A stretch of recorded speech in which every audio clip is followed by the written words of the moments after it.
Voilà, alors, avec l'aide de Dieu, on va étudier, euh, on étudie la chassidoute. La chassidoute, c'est le chesed, la générosité de Dieu. Cette générosité, elle a pour but de rentrer dans une autre conscience de l'existence. C'est-à-dire une existence positive. Et bien sûr, on peut objecter que la vie n'est pas toujours facile. Il y a des hauts, il y a des bas, il y a beaucoup de hauts, beaucoup de bas, et puis on est tiré vers le bas. Et on est tiraillé entre le haut et le bas. Et c'est ce qui s'appelle d'une certaine manière Ratzov et Shov, c'est-à-dire un mouvement de l'âme qui établit même la notion du temps dans les âmes. Les âmes ont une notion de temps parce qu'il y a ce mouvement de Ratzov et Shov. Donc en fait, si on était immobile, le temps n'existerait pas. Donc le fait que la vie ne soit pas une vie linéaire, c'est parce que c'est comme ça qu'est organisée la notion d'espace-temps. Ressentir l'espace, c'est ressentir justement ce qui s'appelle le makif. Le makif, ce sont les lumières qui nous entourent. Évidemment, les lumières sont attachées à un lieu, et puis ça, ce sont des lumières éloignées. Et puis il y a les lumières proches, donc les makifim akrovim, qui sont les vêtements. Même spirituellement, on peut les appeler les vêtements également. Et on dit que la source des vêtements est plus élevée encore que la source de l'âme. C'est bien que le vêtement a une importance particulière dans le judaïsme. C'est-à-dire que l'habit, les goïms disent l'habit fait le moine, voilà. Alors on pourrait dire qu'effectivement, on ne sait pas s'il fait le moine réellement, mais il aide en tout cas. C'est-à-dire que le vêtement, il aide à exprimer quelque chose. Si bien qu'effectivement, dans un bateau, dans un avion, on reconnaît le capitaine ou le commandant grâce à son uniforme de capitaine ou de commandant.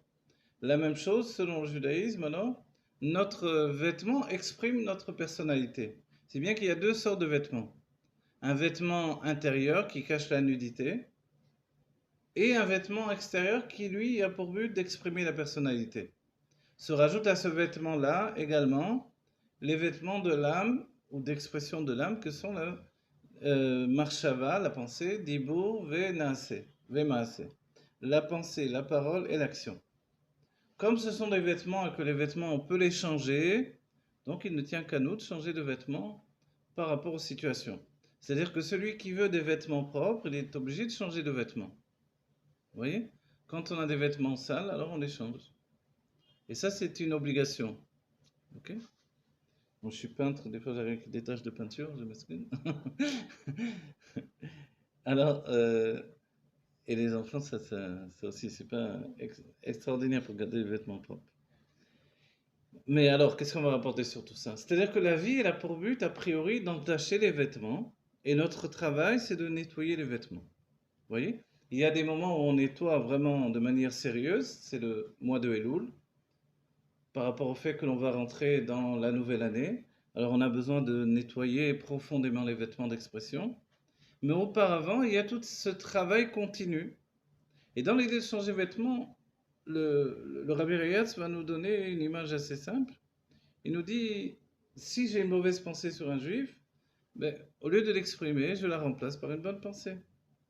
Si j'ai envie que Dieu préserve de faire du mal à un juif, le contraire, je lui ferai du bien. Vous voyez? Et si j'ai envie de lui dire quelque chose, les cas de vérité, comme on dit, alors je peux au contraire lui dire des bonnes choses et jusqu'à lui dire des compliments. Donc en fait, le vêtement, c'est quelque chose que l'on change par rapport aux situations. Voilà, on reprend la base pour intégrer les choses. De la même manière que l'on a des vêtements intérieurs pour cacher sa nudité, d'accord, donc des sous-vêtements, ce qu'on appelle des sous-vêtements, il y a aussi des vêtements extérieurs qui, eux, ont pour but d'exprimer la personnalité.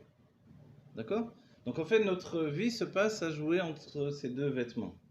Et certains sont capables de mettre des vêtements extérieurs qui cachent en fait leur nudité. Alors il faut savoir quel est le vêtement et comment je l'exprime. Qu'est-ce que ça veut dire? Les vêtements, on a dit que ce sont les vêtements de l'âme, marshava, dibur, c'est la pensée, la parole et l'action. Je donne un exemple simple. Selon l'Admorazaken, le fait de dire la shonara, etc., c'est important, ça fait partie de toutes les mitzvot. Mais l'Admorazaken ne va pas mettre en avant, comme on le voit dans le monde religieux aujourd'hui, de mettre en avant les chod de la shonara, parce que l'Admorazaken, lui, travaille sur l'idée de travailler sur sa pensée, Selon l'Admorazaken, quand on en arrive à dire la sonara dans la parole, c'est que c'est déjà trop tard. Voilà. Parce que a précédé une mauvaise pensée sur l'autre juif, a précédé le fait de laisser s'installer le mal en moi et d'être en connexion avec ce mal et de l'exprimer. Donc en fait, le but, c'est de retourner à la source, c'est-à-dire au moment où il y a l'émergence de la pensée, et au moment où il y a l'émergence de cette pensée-là, lui donner de ne pas s'exprimer. Dès le moment où je la reconnais, je la repousse. Vous voyez? Il y a une expression qui dit, celui qui se bat avec quelqu'un qui est sale va se salir lui-même. Donc en fait, plutôt que de me salir avec une mauvaise pensée, je vais la repousser des deux mains. C'est vrai, on peut dire, oui, mais pardon. Tu l'as pas transformé, ok. Et c'est ce que dit le Tanya, c'est que ça, le travail de transformation, c'est un travail qui est en relation avec le tzaddik. Parce que le tzaddik, lui, il n'a pas de yetzer hara qui lui appartient. Il n'y a pas de penchant au mal qui est en connexion avec son âme. Il peut ressentir un penchant au mal d'un autre juif. Et dans ce cas-là, il est capable d'élever le bien qui se trouverait dans cette influxion, en fait. Vous voyez, là, j'ai utilisé un terme particulier. Mais il faut savoir que l'âme animale, elle fonctionne selon les impressions. C'est-à-dire que l'âme animale n'est pas intelligente comme on sous-entend l'intelligence dans l'âme intellectuelle ou l'âme divine. L'âme animale est intelligente dans le fait une intelligence de sensation. Et ça, c'est quelque chose qui vient du monde du Tohu, un monde où nous avons tous existé, un monde spirituel qui a précédé ce monde matériel. C'est-à-dire que si l'âme animale voit que au présent vous êtes endormi, vous n'avez pas un éveil de sensations, d'émotions puissantes, alors elle va aller chercher dans le passé pour éprouver justement des émotions puissantes. Le frisson, l'inquiétude.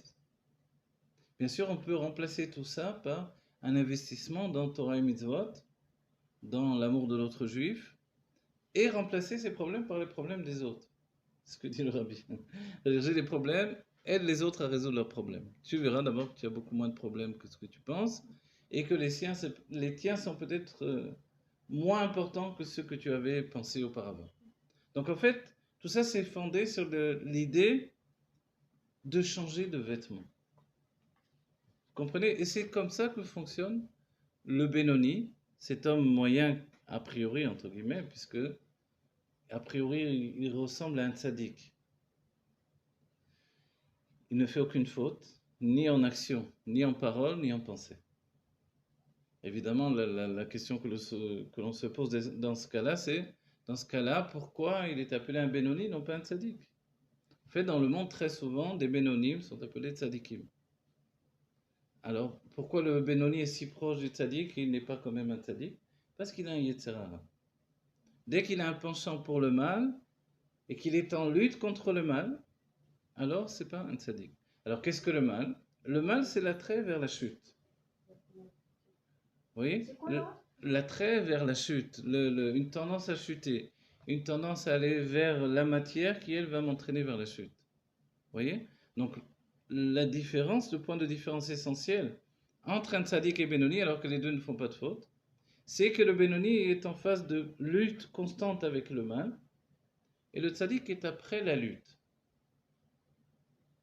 D'un certain point de vue, quand le rabbi aujourd'hui nous constate que nous sommes tous des tzaddikim, Ve'amer kulam tzaddikim, même si on peut dire que ce n'est pas exactement le tzaddik tel qu'il est défini dans le Tanya, c'est aussi parce que nous sommes après la lutte.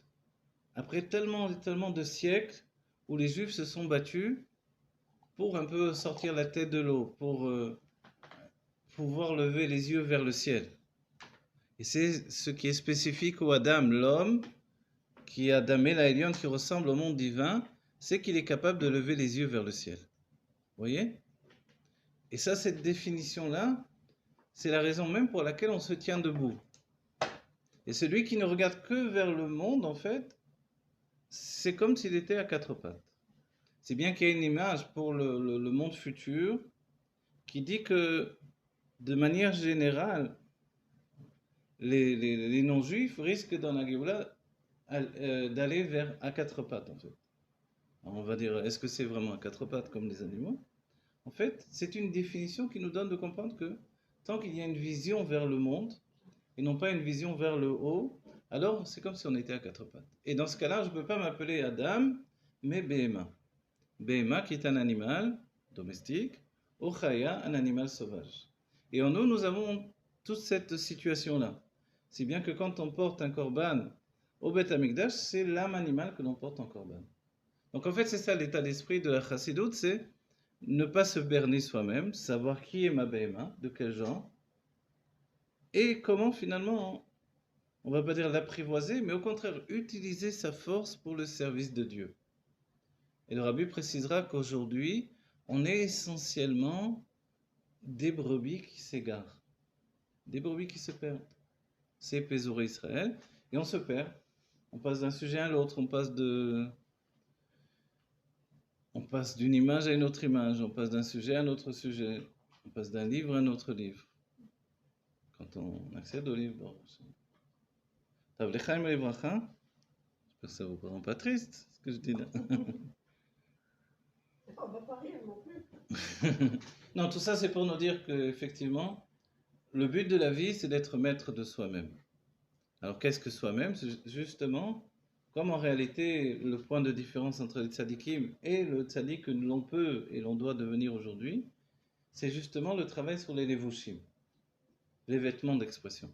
Et c'est aussi dans notre paracha où on voit la définition de ce travail par rapport aux vêtements d'expression. Si bien que dans la paracha, lorsque le peuple juif va venir voir Moshe pour envoyer des meraglim, des espions, alors finalement, on se rend compte que ce n'est pas de la volonté de Dieu.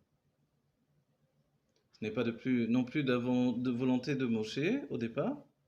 Mais ensuite, Dieu lui dit, alors Shlach, toi, moi je ne suis pas tellement pour. Mais si tu veux, alors Shlach bedatra. Shlach au niveau de ton date à toi. Qu'est-ce que c'est le date? C'est la conscience. Si tu envoies la tour, et quand on dit la tour, ça n'a rien à voir avec des meraglim, c'est-à-dire des espions.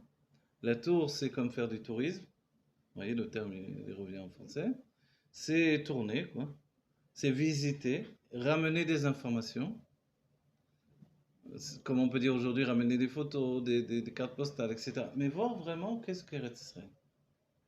Alors, pourquoi au point de départ, on n'avait pas besoin d'aller visiter Eretz Israël avant d'y pénétrer, de prendre possession d'Eretz Israël? C'est parce que finalement, c'était une promesse de Dieu. Et que Dieu nous a fait avancer selon des miracles constants. Mais finalement, il y avait dans le peuple juif un tourment personnel qui était l'idée de se dire que peut-être je ne mérite pas d'atteindre ce niveau de Eretz Israël, qui est la finalité de toute la traversée du désert. Au départ, ils n'étaient pas au courant qu'ils devaient rester 40 ans. À partir de là, il y a la Xéra qui fait qu'ils doivent rester 40 ans. Donc ce décret des 40 ans, c'est un décret de gestation de l'âme. Quand on dit 40, c'est toujours une gestation de l'âme. C'est la lettre même. Et le même, quand on l'écrit en entier, c'est même et même sophite. Le même sophite est fermé. Mais le même, quand il est au devant d'une lettre, comme dans Moshe, dans Mashiach, dans Menachem, c'est une lettre ouverte. Elle a une petite porte. En fait donc la gestation de l'âme a pour but l'expression. Tandis que la lettre sa mère, elle ne s'écrit pas de deux manières. Elle est fermée totalement. Et quand on met le samer devant le même, et quand on écrit le nom de l'ange de la mort, alors en Rachetevot, en initial, ça fait samer même. Et on voit que ces deux lettres sont deux lettres fermées. Et là, on peut dire que ce sont des tourments psychologiques d'une âme qui est enfermée au-dedans d'elle, qui est prisonnière de son âme animale en fait. L'âme animale, on l'a dit, qu'est-ce que c'est? C'est pas l'idée du mal.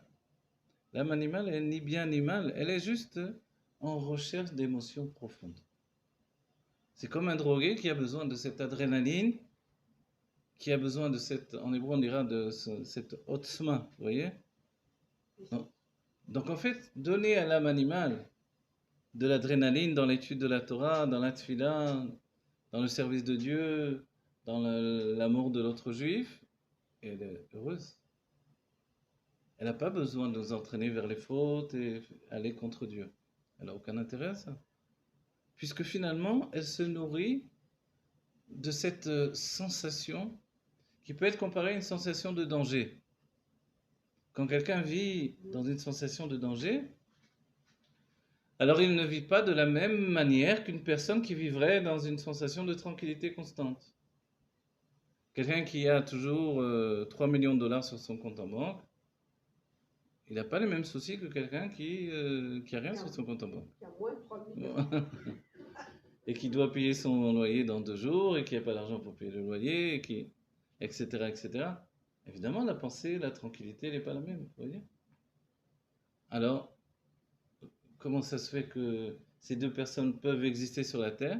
Parce qu'il y a deux sortes de personnes qui existent sur la Terre. Mais les deux sortes, elles peuvent se réunir dans une seule personne. C'est-à-dire que celui qui a toujours 3 millions en banque ou 40 millions en banque, il peut très bien vivre comme s'il n'avait rien du tout. Parce qu'il a conscience que c'est Dieu qui lui donne tout ce qu'il possède. C'est pour ça qu'il y a même le minhag des Sfaradim, quand on dit Potiar et Yadecha, de faire comme ça. Et certains, donc, devant le motzi, au moment du motzi, ils font aussi, ils lèvent les mains et ils disent même le pasuk Potiar et Yadecha, ou Masbiya lechol chayatza. Donc, ouvre tes mains, et les mains, ce sont les sentiments, et rassasie chaque être de volonté. Les mains, Oui. c'est le sentiment. Les mains représentent les sentiments dans l'intériorité de la Torah, mais réfléchissez même avant de réfléchir à ça, ce qui est bien. Réfléchissez même au sens finalement. Souvent on entend Poter et Yadecha, c'est-à-dire que Dieu va me donner tout ce que j'ai besoin. En fait, non, c'est pas ce qu'on vient de dire. On vient de dire rassasie-moi de volonté. Bon. Mais si je veux sans obtenir, en fait, c'est ça le secret. C'est de vouloir en ayant conscience que tout est recréé à chaque instant. Comme le Baal Shem Tov qui allait se coucher, tout à coup il se lève en sursaut, il court jusqu'à son manteau, il sort de la poche de son manteau les 2 pièces qui lui restaient, il court derrière, il cherche un pauvre, il lui donne les 2 pièces, et il rentre à la maison dormir en sachant qu'il n'a plus rien demain matin quand il va se lever.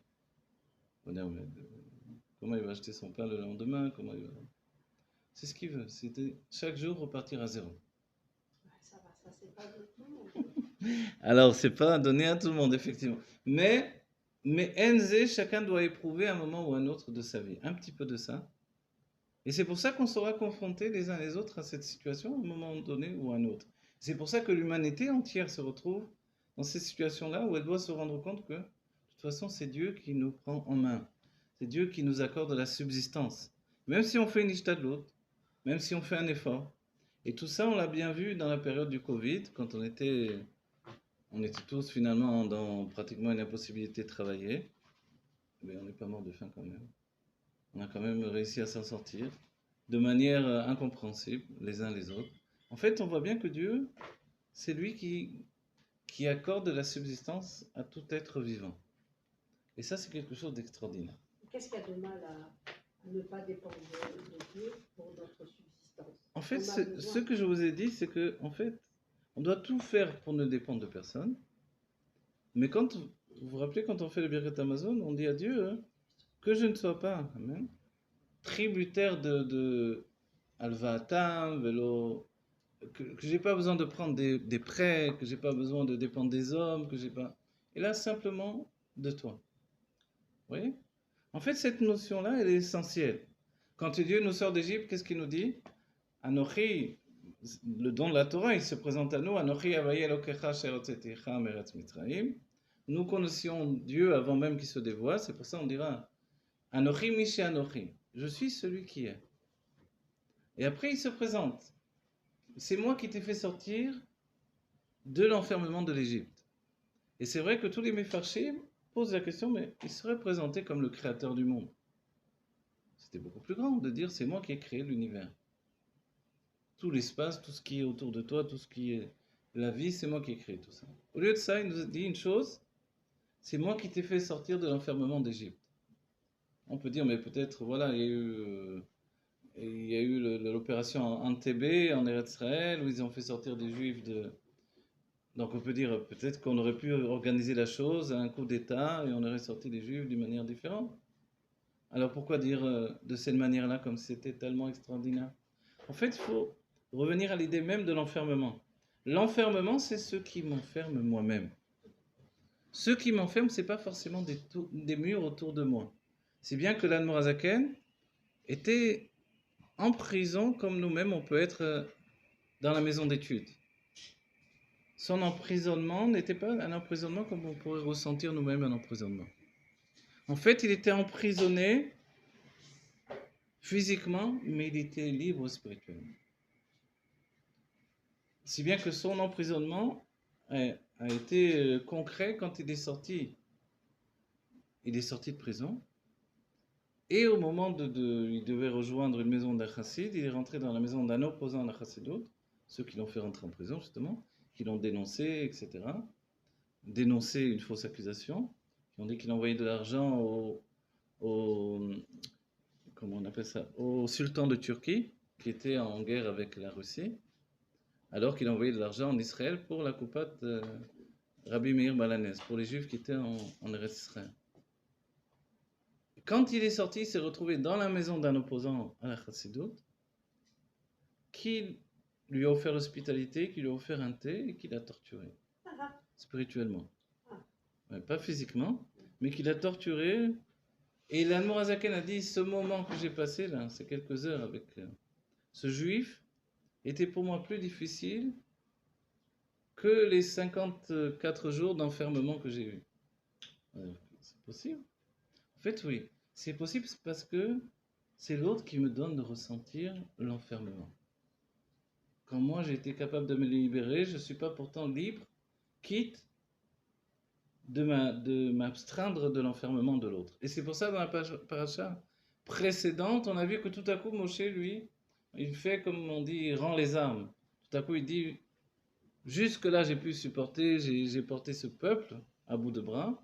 Tout à coup, quand ils en arrivent à me pleurer pour de la viande, et de retourner en Égypte et de manger là-bas gratuitement, ils ont oublié qu'ils avaient travaillé comme des esclaves. Donc ils disent gratuitement le pain qu'on mangeait en Égypte, et les kishouim, et les concombres, les courgettes, et les pastèques. C'est ça comment c'est possible? Comment c'est possible de désirer tout à coup de la viande? En fait, le sujet, il est exactement ce que l'on vit nous-mêmes dans notre génération. C'est pas de quelqu'un d'autre dont on parle, ce sont nous-mêmes, ce sont nos âmes qui étaient en Égypte, qui sont sortis d'Égypte et qui sont arrivés finalement dans le désert pour pénétrer en Eretz Israël et qui n'ont pas pénétré en Eretz Israël. C'est la génération d'après qui va pénétrer en Eretz Israël. Alors, quelle est la lutte et pourquoi il y avait un tel besoin de nourriture tout à coup? Quand on a entendu qu'ils sont sortis avec leurs troupeaux, avec... ils avaient de quoi manger finalement. C'est quoi l'idée de... En fait, on comprend bien que l'âme animale, tout à coup, elle est de nouveau revenue. Comme elle était venue au moment du veau d'or, par le biais du Erev Rav, l'âme animale, qui est le désir en fait d'intensité lié à la matière, elle a eu un retour. Vous voyez, les Juifs en Eretz Israël, on le sait bien. Dès qu'il y a un moment de libre, dès qu'il y a une simcha, ils font à la hache. À la hache, ils font des barbecues. C'est spécial en Israël. Les barbecues, je ne sais pas dans le monde entier s'ils font ça à chaque fois, mais ici c'est systématique. On va dire, qu'est-ce que ça entraîne un barbecue? Ça entraîne l'odeur du barbecue, l'odeur de la viande, qui est bien meilleure souvent que le goût de la viande lui-même. Et même si vous n'avez pas envie de manger d'afka de la viande, de sentir l'odeur de la viande, ça donne tout de suite envie de manger de la viande. Oui? Pas moi qui suis végétarienne. Ah voilà, bon d'accord. Mais il y a quelque chose qui fait que l'odeur vous entraîne. L'odeur, c'est pas que l'odeur. C'est le goût, c'est assaisonné, c'est travaillé. Or, quand vous mangez de la manne tous les jours, vous n'avez plus ce travail-là. La manne, elle peut prendre tous les goûts que vous voulez, mais elle ne va jamais remplacer ce qui s'appelle la ta'ava autour de la nourriture. Vous voyez, le désir, comme on dit, celui qui dit je me fais un kev, venez voir, moi je fais des trucs comme ça, je fais ça, etc. Tout ce qui est autour de la nourriture, qui accompagne la nourriture, dont on peut se faire tout un monde, En fait, tout ça, évidemment, ça a manqué à un certain moment. Et plus que ça, en fait, plus que la nourriture, plus que la viande, c'est ce qui s'entraîne, c'est en fait ce qui est imagé par la viande. Les rapports également entre les hommes et les femmes d'une manière qui a précédé l'idée de Matan Torah, du don de la Torah. Vous savez que de nombreux couples avaient été séparés, et tout à coup, tout ça, c'est arrivé à un moment où c'était trop. Et c'est le même moment où il y a eu finalement, dans la paracha précédente, il y a le sujet de Aïcha Kushit chez Lakar. Moshe a pris une femme Kushite. Alors il y a toute l'histoire de Myriam autour de cette situation-là. Mais au bout du compte, ce qui est intéressant, c'est que c'est grâce à ça que Moshe est défini comme Roé Neeman. Ki Neeman ou les Beto. Parce que Moshe est fidèle pour sa maison. Alors il y a plusieurs explications, évidemment. Il est fidèle parce qu'il ne dévoile pas les secrets de Dieu. Il sait déjà tout ce qui va arriver et pourtant il joue le jeu jusqu'au bout. On rapporte sur Mordechai et Yehudi, il savait très bien que la Yehudi Maïta ou Avesim Chavsasson Vika, c'est-à-dire hier, les Juifs seront dans la joie, etc. Mais pour l'instant, je dois jeûner, mettre un sac et pleurer à la porte du palais, je vais faire ça. Ah bon, mais tu sais que ça va bien finir. Ça va bien finir parce que je dois jouer le rôle que je dois jouer.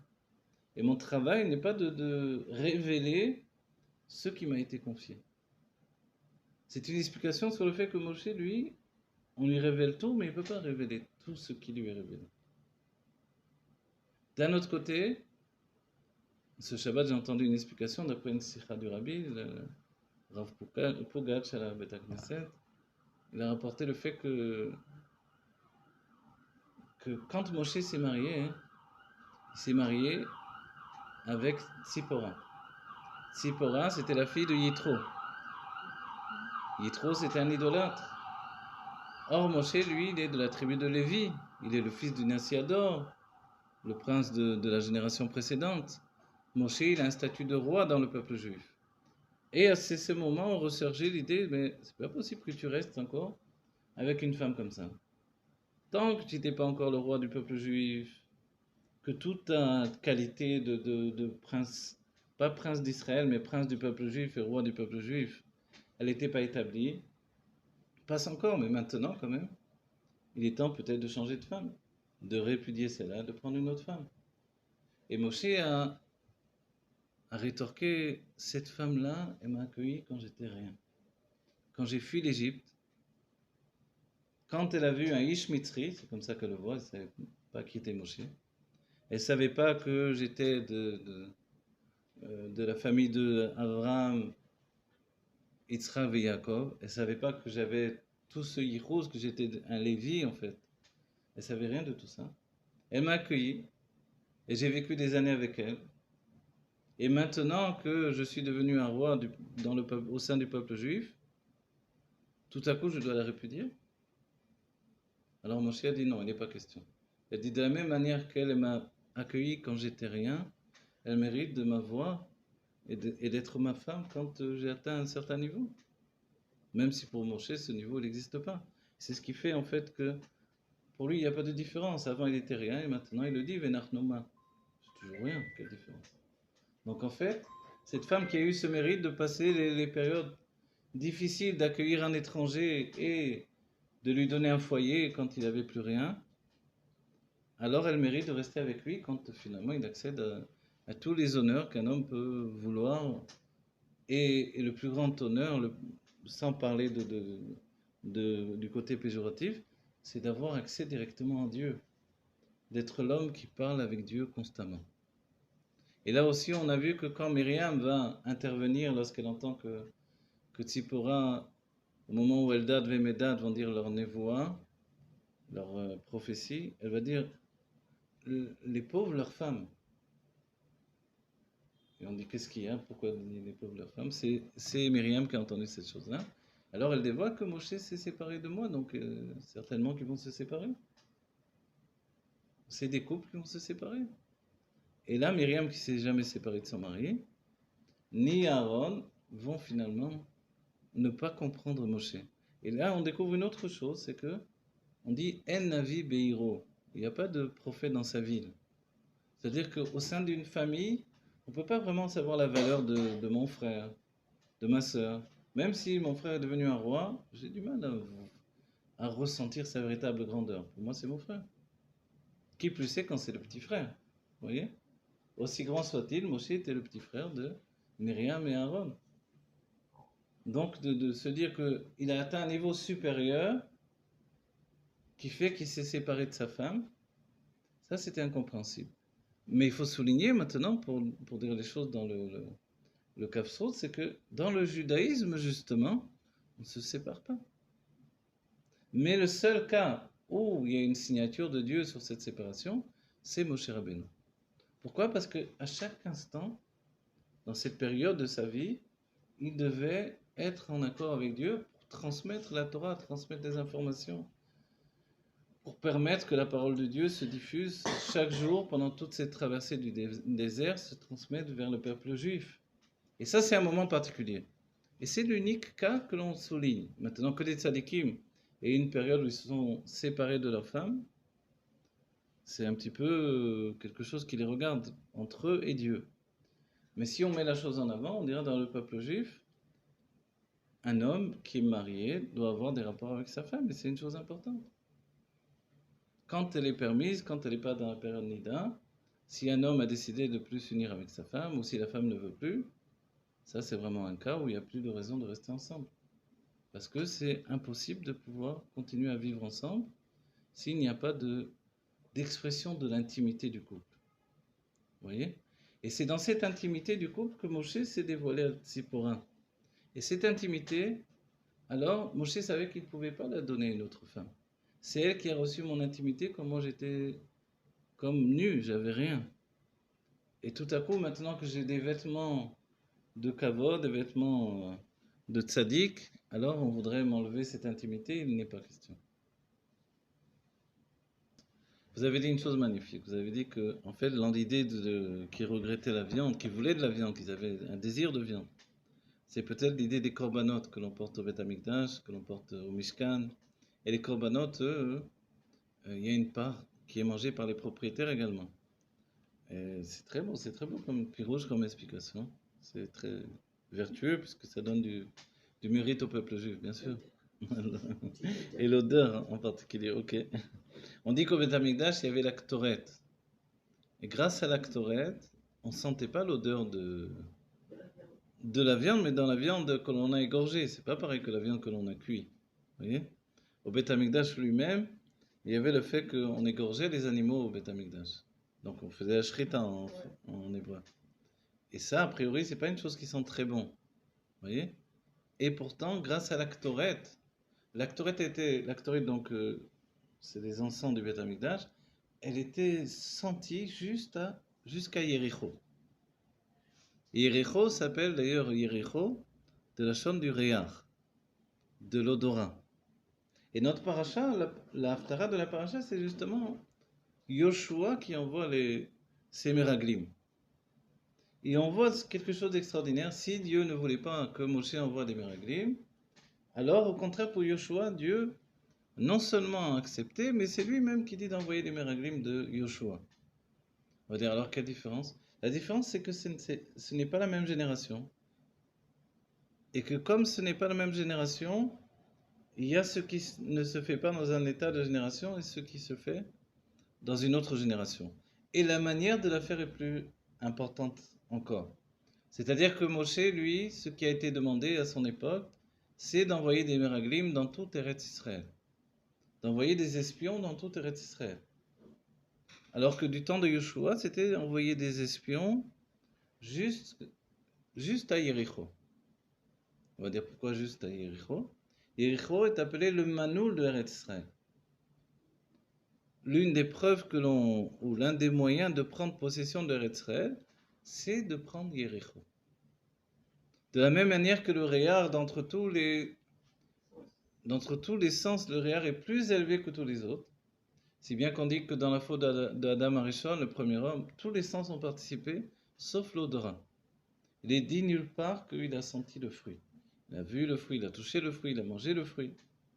Mais nulle part il est écrit qu'il a senti le fruit. C'est bien que Motzei Shabbat, quand on va sentir les Bessamim, en fait c'est pour donner de la tranquillité à l'âme. Il y a un mot en français, rassénérer, vous voyez? Voilà, rasséréner, c'est ça? Rasséréner. Rasséréner. C'est de lui donner de s'apaiser. Apaiser une âme, c'est lui donner de ressentir quelque chose qui va l'habiller, la couvrir de vêtements. Et l'odorat, c'est un vêtement spirituel qui n'a pas de jouissance physique, en fait. Et ça, c'est extraordinaire. C'est pour ça que l'odorat représente la part inconsciente de notre âme. Et c'est pour ça également que, très souvent, on voit dans la Torah le terme de Nachat Ruach, la Kadosh Baruch Hu. Imna matzatichen be'enecha. On peut dire, alors c'est différent ça. Si j'ai trouvé grâce à tes yeux, et le Nachat Ruach. Mais en fait, tout ça, ça s'apparente aussi dans l'état d'esprit, si j'ai une bonne odeur à tes yeux. À ton nez, on pourrait dire. Mais si j'ai une bonne odeur devant toi. De la même manière que quelqu'un qui a une mauvaise odeur, on ne peut pas le supporter. Quand quelqu'un a une bonne odeur, on s'en rapproche. Comme un petit bébé, ça sent peut-être pas toujours la rose. Mais pourtant, l'odeur du bébé a quelque chose de particulier qui fait qu'on s'en rapproche pour le sentir. C'est l'odeur de la vie, d'un certain point de vue. Et ça, c'est extraordinaire. Et il y a des choses qui ne sont pas toujours forcément très bonnes, mais qui sont l'odeur de la vie, qui fait qu'on peut vivre avec ça. Il y a des choses qu'on ne peut pas supporter d'un autre côté. Si bien que les mauvaises odeurs peuvent nous donner de ressentir qu'on est comme sali. Vous voyez, vous passez dans un endroit où ça sent très mauvais, vous avez l'impression que faut vite je cours prendre une douche. En fait, ça sent mauvais dans les synagogues, on reste. Alors, normalement, justement, il faut que ça sente bon, il faut qu'il y ait des bessamim, il faut... Notre paracha, elle est importante parce qu'elle nous donne de choisir finalement entre la vie spirituelle et l'engagement dans la matière pour le service de Dieu. Quand on parle des Meraglim, on dit très bien que ce sont des Anchechem, ce sont des gens importants. Ce sont même des tzadikim après vrai. Comment ils ont pu chuter dans ce cas-là? En fait, cette chute-là, elle est en rapport avec l'idée que ils étaient tellement bien avec Dieu, ils étaient tellement bien dans le désert, donc a priori ce ne sont pas d'entre ceux qui ont demandé de la viande, ce ne sont pas d'entre ceux qui se sont plaints, eux ils voulaient que des dévoilements divins. Mais ils avaient peur que finalement, et c'est ce qui va se passer, quand ils vont découvrir Eretz Israël, la terre des 7 peuples qui représente les sentiments, la terre où coule le lait et le miel, sous-entendu que la matière nous entraîne vers des délices de la matière. Il est dit là-bas, Eretz Ochelet et Yoshvea, une terre qui dévore ses habitants. On va dire, elle fait peur cette terre-là. Qu'est-ce qu'elle a de particulier? Mais elle est quand même mieux qu'un désert. Mais pour eux, le désert, c'était un huis clos avec Dieu. Si bien que la pénétration en Eretz Israël était quelque chose de terrifiant pour eux. Et ils ont dit, là-bas, on était comme des chagavim ou comme des sauterelles ou alors comme des fourmis devant des anakim, devant des géants. Et cette peur, en fait, de se confronter, ils ont dit très clairement qu'il gadol ou mimeno. La peur de voir que finalement cette terre est tellement puissante que Dieu ne peut pas transformer ce qu'il a fixé dans la terre d'Israël. C'est possible ce qu'ils disent là? En fait, ce sont des tzadikim ou ce sont des charlatans. Et en fait, ils étaient arrivés à cette conscience que Dieu a fixé que la terre d'Israël, c'est une terre du tohu, du désordre. Que là-bas s'expriment des émotions naturelles, très puissantes. Que là-bas on est confronté à la matière comme nulle part ailleurs dans le monde. Que là-bas il n'y a pas la facilité des sarim, des anges qui sont obligés de donner au peuple juif. Donc il n'y a pas d'allocation familiale, il n'y a pas de ci, il n'y a pas de là. La parnassa est plus difficile, etc. Et on va dire alors, forcément ils ont dit, écoute, là on est bien, on a la main, on a tout ce qu'il faut. Pourquoi on va rentrer en Eretz Israël? cette erreur par le fait de se dire, c'est vrai que Dieu fait des miracles. C'est vrai que Dieu nous a sortis d'Égypte avec des miracles. Mais finalement, est-ce que le fait qu'il ait lui-même fixé ce but à atteindre et que dans cet endroit-là du monde, la loi on va dire presque de la gravité est tellement puissante, qui nous dit que il va transformer les lois qu'il a mis en place pour nous? Comprenez? C'est ça l'état d'esprit des Meraglim. C'est pas de se dire est-ce que Dieu peut changer les choses? Bien sûr, il fait ce qu'il veut, Dieu. Mais est-ce qu'il va, pour notre mérite, est-ce qu'on est suffisamment méritant pour que pour nous, il va changer les lois de ce lieu tellement particulier, le lieu où se dévoile l'essence de Dieu. Et vous savez pourquoi l'essence de Dieu se dévoile particulièrement en Eretz Israël? On l'a dit parce que c'est un endroit où la matière est extrêmement puissante. Et donc il y a comme une meshicha vers le bas. Et c'est une chose qui nous étonne quand on vient de Chutz La'aretz, où on a imaginé Eretz Israël comme un lieu de spiritualité extraordinaire. Et quand on arrive en Eretz Israël, alors on est confronté à cette lutte interne et immédiate qui se trouve en Eretz Israël et qu'on n'a pas connue en dehors d'Eretz Israël. La lutte quotidienne avec l'autre juif qu'on n'avait pas forcément connu en dehors d'Eretz Israël. Et ça, cette confrontation avec un monde difficile au niveau de la matière, alors ça nous brusque toujours. Et en fait, ça vient nous sortir de nos habitudes. Et ces habitudes, même si ce sont des bonnes habitudes, finalement, elles nous enferment également. Et c'est pour ça que quand Dieu nous sort d'Égypte et qu'il s'annonce, c'est moi qui t'ai fait sortir de l'enfermement de l'Égypte. Donc ça veut dire c'est moi qui te ferai toujours sortir. Et il est dit comme au jour au pluriel de ta sortie d'Égypte. Et les sages ont dit mais il y a eu combien de jours? Il y a eu un seul jour. Pourquoi au pluriel? Et la réponse est que depuis on n'a jamais arrêté de sortir d'Égypte. Et c'est pour ça que même la venue en Eretz Israël, elle doit être comme une sortie d'Égypte. Et sans arrêt, on continue à sortir d'Égypte. Alors, qu'est-ce que l'Égypte? C'est l'enfermement. L'enfermement dans tout ce qui peut m'enfermer et empêcher que je sois libre. Je sois libre. On va dire, mais la Torah, a priori, c'est un enfermement. Et c'est là où il est dit que dans le dernier exil, on doit sortir de l'enfermement de la Torah. Alors, ça ne veut pas dire qu'on va délaisser la Torah et les mitzvot, mais que on va commencer à la vivre d'une manière volontaire. D'une manière où je ne la fais pas parce que je suis obligé de l'accomplir, mais je la fais avec le plaisir de celui qui a choisi pleinement de vivre dans la Torah et les mitzvot. Que ma vraie liberté, c'est d'avoir pris sur moi, entre guillemets, le fardeau de Torah et des mitzvot. De la Torah et des mitzvot. Des commandements de Dieu et l'étude de la Torah. Qui font que je reviens depuis des siècles pour étudier toute la Torah et accomplir toutes les mitzvot. Et aujourd'hui, on se retrouve dans une époque particulière où celui qui ne veut pas, il ne fait pas. Qu'est-ce qui m'oblige? Rien n'oblige le juif aujourd'hui à faire Torah et mitzvot. On ne va pas rejeter un juif parce qu'il ne fait pas Torah et mitzvot aujourd'hui. Il peut être très sympathique, on vit avec lui, on vit à côté de lui, on l'aime. Et puis, il ne fait pas Torah et mitzvot. Est-ce qu'on pense qu'il est moins juif que moi? Pas du tout. Il est aussi juif que moi, il n'y a pas de différence, puisque le judaïsme, ce n'est pas une religion, c'est une âme juive. Donc, du moment qu'il a une âme juive, il est juif, peu importe. Qu'il exprime par la Torah et les mitzvot ou non. Est-ce que ce désir de la Torah remplace le désir du Béhéma qu'on a? Le désir de la Torah et des mitzvot doit remplacer exactement tout ce désir extraordinaire d'émotion intense que l'on doit trouver dans le monde. C'est-à-dire que c'est l'un par rapport à l'autre. C'est comme ça que Dieu a installé les choses. Si bien qu'il est dit, au lieu de travailler aux pyramides, on peut travailler la même chose, mais dans la Gemara. C'est-à-dire, au lieu de s'évertuer dans le monde de la matière, on peut travailler dans le Torah et Mitzvot, dans l'étude, on s'approfondit.